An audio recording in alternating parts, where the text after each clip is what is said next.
So this is the Turkish news at the moment. There's a person who was talking a few minutes ago about talking from Gaza itself. About 45 extended families have been killed. That's anything from 300 to 2,000 people have died in these 45 families. And yesterday we saw the bodies on the streets. The morgue is full, and now people are even being stored, dead bodies are even being stored in ice cream vans.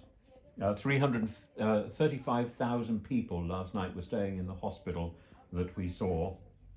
And what is the reaction of these people to Hamas? There's a question about do the Palestinians, do the ordinary Palestinians hate them?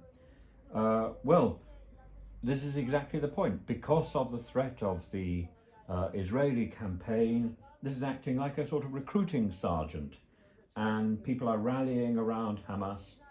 There was a rally last night. There'd been meetings with youth to confirm their support for Hamas to fight for freedom.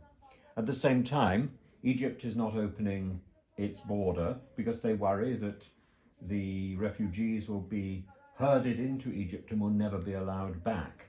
The protest yesterday, there was a protest in support of Hamas.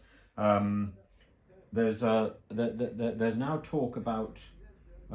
She's talking about the build-up of military around Ashkelon, and a message from Hamas saying that the moment you start the land attack, you will be surprised by our response. They're talking about using tunnels and surprising the Israeli soldiers.